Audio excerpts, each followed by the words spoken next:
Thank you Jesus, धन्यवाद यीशु। आप सभी को स्वागत करता हूं इस वीडियो को समझने के लिए कि इस कॉन्सेप्ट को आप समझे और जितना हो सके आप सभी फेसबुक पे, यूट्यूब पे, इंस्टाग्राम पे इस वीडियो आप अपलोड होने का बाद, ये फेसबुक में अभी लाइव हूँ, फिर इसका बाद यूट्यूब में अपलोड होने का बाद आप सब लोग देखें और दूसरे को शेयर करें ताकि परमेश्वर का वचन आप तक लोगों तक खरी शिक्षा का साथ, सही शिक्षा का साथ पहुंचे और आप इसमें आत्मिक बातें को ले सको, खुद को मसीह में मजबूत करें, वचनों का साथ मजबूत करें और मसीह की राज्य के एक एक चीजों को आप समझ पाए और अपने प्रचार को और बढ़ाए और दूसरे तो इस वीडियो को शेयर करें। तो आज का जो टॉपिक है, आज का जो विषय है, यूहन्ना बपतिस्मा देने वाला को यीशु पर शक क्यों हुआ। आप सभी जानते हैं कि यूहन्ना बपतिस्मा देने वाला, आप सभी को पता है कि यूहन्ना एक ऐसा व्यक्ति था जिसने यीशु के पहले आकर यीशु की गवाही दी। यीशु कौन है, यीशु क्या है, यीशु के ऊपर पवित्र आत्मा कबूतर के नहीं उतरे, यही व्यक्ति था जिसने देखा और गवाही दी कि ये वो मेमना है जो जगत का पाप को उठा ले जाता है। साथ ही साथ वो व्यक्ति है, यीशु से कहा कि तू बढ़े मैं घटूं, और वो ये व्यक्ति है जिसने शास्त्री फरीसियों को कहा मैं मसीह नहीं हूं लेकिन मेरे बाद एक आने वाला है। ये शास्त्री फरीसियों को यूहन्ना ने कहा। तो ये यूहन्ना जिसकी इतनी अच्छी गवाही इसकी चारों किताबों में पढ़ते हैं हम, जो कि मत्ती, मरकुस, लूका, यूहन्ना में। लेकिन इसके साथ में दोस्तों एक बार ऐसी एक घटना घटी थी इसके साथ में, किसके, यूहन्ना का साथ में घटी थी कि इसके प्रति जो लिखा गया है कि मैं उस पहलू को, उस विषय को मैं आपके बीच में रख रहा हूं। और वही है आज का टॉपिक कि मेरा मकसद क्या है कि आप एडुकेटेड हो, आप मसीह की सही शिक्षा को ठीक से वचन का साथ ले सको और आप भविष्य में प्रभु के राज्य में परिपक्व हो, तो और भविष्य में प्रभु के राज्य में मजबूती का साथ काम को कर सको हो जाए। तो ये प्रभु के राज्य में आप मजबूत हो जाए, ये बात आपको ध्यान में रखना है। तो टॉपिक को ध्यान से सुने। चलते हैं टॉपिक पे। यूहन्ना बपतिस्मा देने वाला को यीशु पर शक क्यों हुआ, तो और इस विषय पर आज बात होगी। यूहन्ना बपतिस्मा देने वाला यीशु पर क्यों शक हुआ। आज का विषय ये है कि यूहन्ना बपतिस्मा देने वाला को यीशु पर शक क्यों हुआ। मत्ती की अध्याय 11 अध्याय 3 नंबर वचन हम देखेंगे, लेकिन 4 किताबों में से सिर्फ मत्ती इसको रिकॉर्ड करता है उस घटना को जो जेल में रहते रहते यूहन्ना बपतिस्मा देने वाला यीशु के बारे में पूछने के लिए चेलों को भेजा। और वो क्या पूछने के लिए भेजा, आइए देखते हैं। लिखा है मत्ती 11 अध्याय 3 में, तो मैं क्या आने वाला तो क्या लिखा है देखते हैं। क्या लिखा है क्या तू आने वाला तू ही है, क्या आने वाला तू ही है या हम दूसरे की बाट जोए। यूहन्ना पूछ रहा है यीशु से, क्या आने वाला तू ही है, क्या मैं दूसरे का बाट जोए।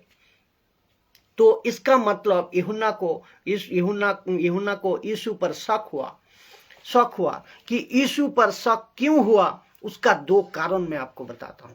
इस कारण को आज का सेवकों, आज का जो विश्वासी, सबको ये समझना चाहिए कि यूहन्ना को क्यों शक हुआ और इस वजह को समझना चाहिए। यीशु की एक पहला है यीशु की सेविकाई, दूसरा है यीशु की सेविकाई की तरीका। तो सेवकों, इससे आपको यीशु की सेविकाई और यीशु की सेविकाई का नॉलेज आपको मिलेगी, जो आप सेवा में लगा सकते हो, जो आप सेवा उसी तरह कर सकते हो, क्योंकि यीशु जैसा सेवा करना हम सबको है, जैसा यीशु कहता है ऐसा सेवा चाहिए। तो से पहला पॉइंट है कि शक होने का पहला पॉइंट होगा यूहन्ना की शक होने का यीशु पर पहला पॉइंट होगा यीशु की सेविकाई। दूसरी है यीशु की सेविकाई की तरीका, पद्धति। तो यूहन्ना जेल में पड़े पड़े यीशु की सेविकाई के बारे में सुनता था और यीशु के सेविकाई का तरीका को भी वो सुनता था। तो शक पैदा होने का सबसे बड़ा कारण कि अभी कि यीशु के साथ उन्होंने नहीं था। कौन? यूहन्ना ने साथ नहीं दिया चारों पुस्तकों में, यीशु के साथ सेविकाई करने में चारों पुस्तकों में नहीं देखा गया यीशु के साथ यूहन्ना को सेविकाई करने में। बात को समझे, हम नहीं देखते दोनों को साथ में कभी भी सेविकाई करते हुए। सेवाएं सिर्फ बपतिस्मा के वक्त में, इसका मतलब सिर्फ बपतिस्मा के वक्त में, मतलब यूहन्ना का और यीशु का आमना सामना बपतिस्मा के वक्त में हुआ था। यूहन्ना यीशु के साथ रहते कम था, लेकिन यीशु के बारे में सुनता बहुत था। जब यूहन्ना जेल में था, जेल में रहते हुए उन्होंने चेलों को बुलाकर उसने पूछने के लिए जेल में कि मसीहा के काम का समाचार सुनाओ, कि मसीहा के काम का सेविकाई का तरीका सुनाओ। तो अपने चेलों से उनसे पूछने भेजा। तो मसीह के काम का सुसमाचार सुनते सुनते यीशु के प्रति अब बात करते हैं, सुनते बात करते हैं कि उन दोनों कारणों की जो यीशु के बारे में बहुत सुन रहा था यूहन्ना यीशु के बारे में। पहला है कि यीशु की सेविकाई, पहला है यीशु की सेविकाई, दूसरा है यीशु की सेविकाई की तरीका। तो पहला यीशु की जो सेविकाई है, यीशु की सेविकाई में यीशु राजा बनने ऐसा कभी नहीं राजा बनने एहसास किया। यीशु नहीं बनना चाहता था राजा, लेकिन यीशु की सेविकाई में राजा बनना नहीं था।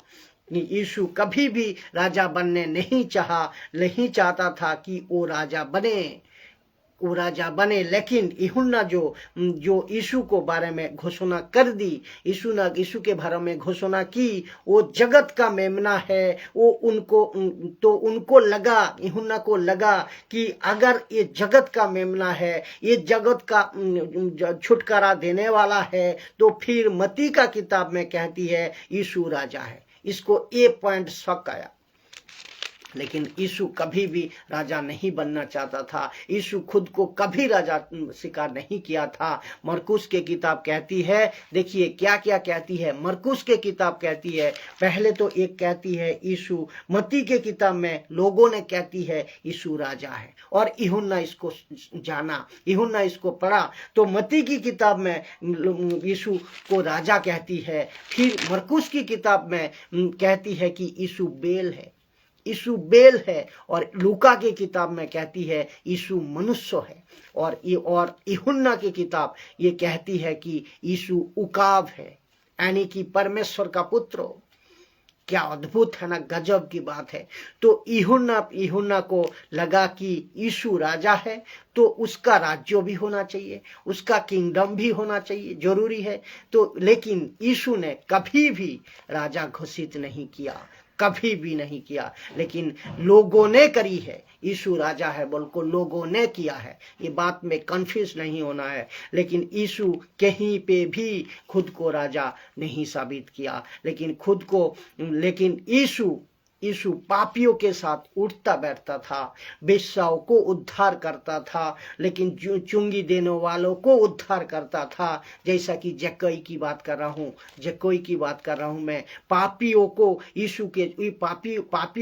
पापी लोगों यीशु को छूते थे, यीशु माना नहीं करते थे। वो जैसे कि 12 साल जो बीमार में औरत ने उनको छुआ, यीशु माना नहीं किया। और कोई लोग उनको, और बहुत कई लोग उनको छुआ, यीशु माना नहीं करता था। यीशु का पापियों को माफ कर देना, जैसे कि व्यभिचार वाली जो औरत है उसको माफ कर दिया, ये सब चर्चाएं यूहन्ना बैठे बैठे सुनता था। कहाँ? जेल में, कैद में। तो इन सुन कर उनको ऐसा लगा कि सच में यही है यीशु या दूसरा कोई, जिसकी मैंने घोषणा करी ये जगत का उद्धार करता मेमना है, और अचानक से इसकी सेवकाई ऐसे क्यों?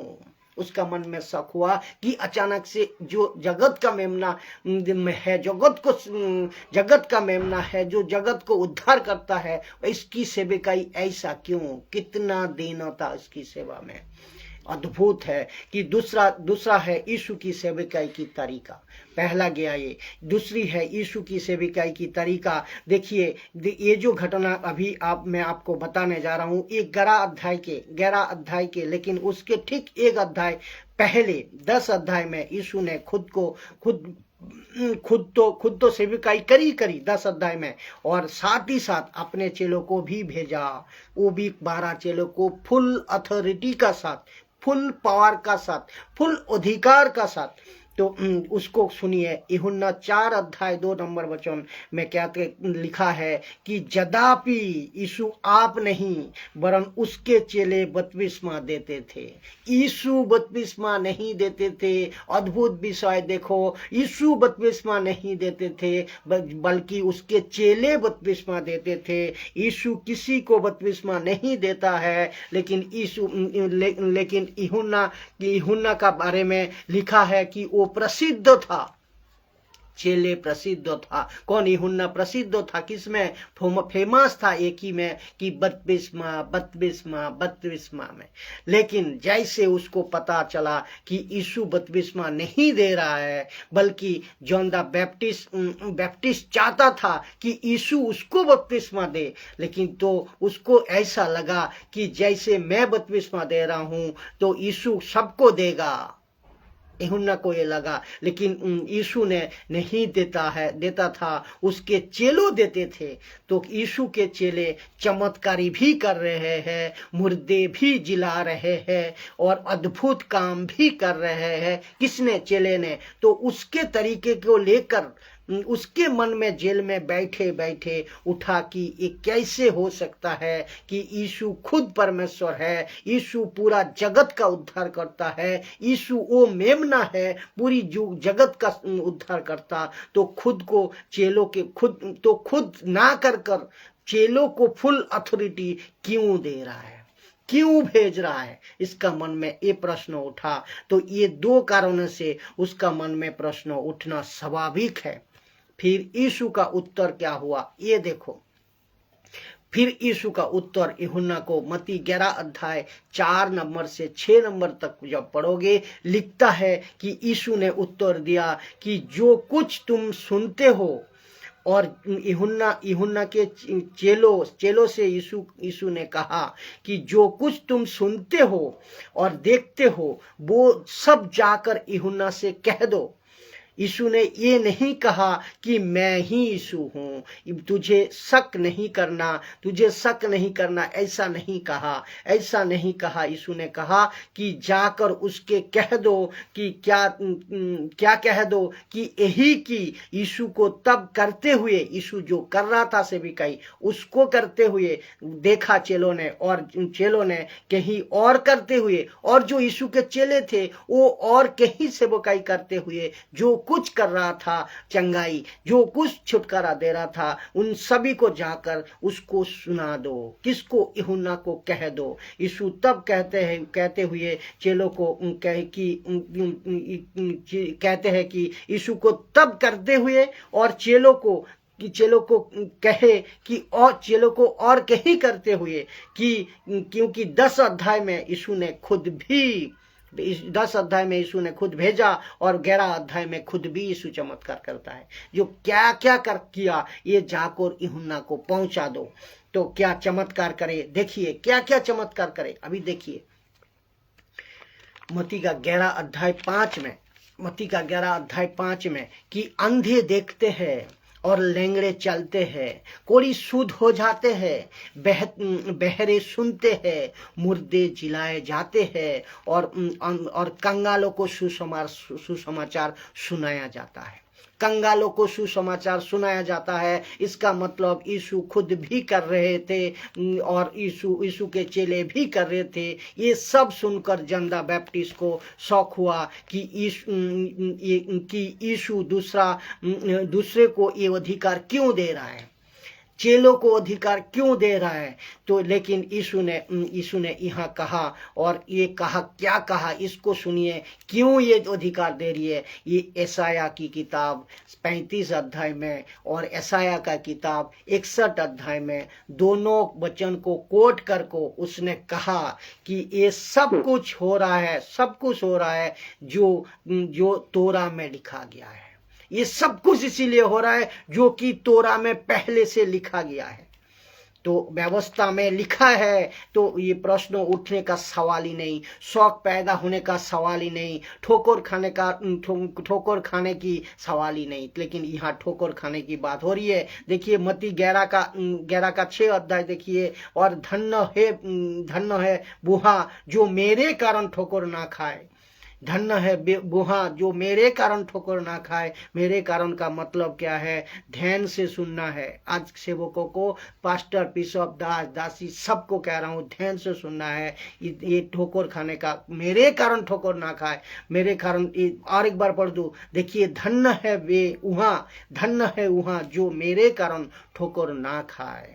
मेरे कारण ठोकर खाने का मतलब है यीशु की सेवकाई, यीशु की सेविकाई की तरीका को आप समझ जाओ।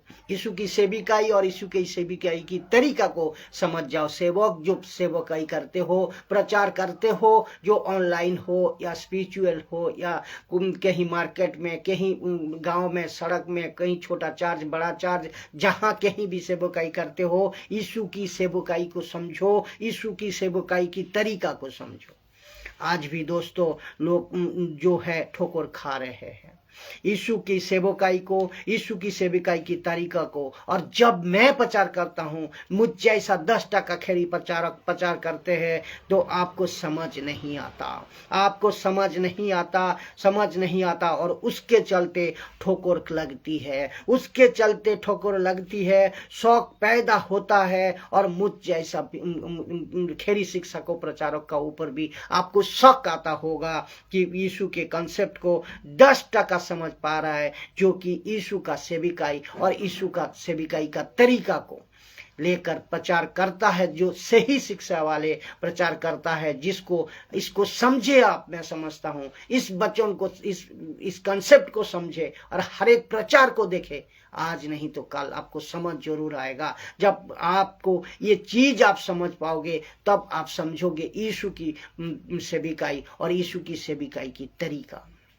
यीशु का सेविकाई और यीशु का सेविकाई का तरीका को आपको समझना बहुत जरूरी है। हर पल, हर समय आप सेवा में इनको लेकर चलना है। आशा करता हूं इस कॉन्सेप्ट को आप समझे होंगे। खूब शेयर करें वीडियो को, यूट्यूब में, फेसबुक में, इंस्टाग्राम में, तीनों प्लेटफॉर्म में आप शेयर करें। खरी शिक्षा फैलाए और खरी शिक्षा में सब आत्मिक उन्नति करें। प्रभु का राज्य में मजबूती का साथ एक एक वचन कर खुलासा आप देने पाओ दूसरे को, और दूसरे ने तीसरे को देने पाए। इस तरह मसीह का जिंदगी में मजबूत हुई है। जय मसीह।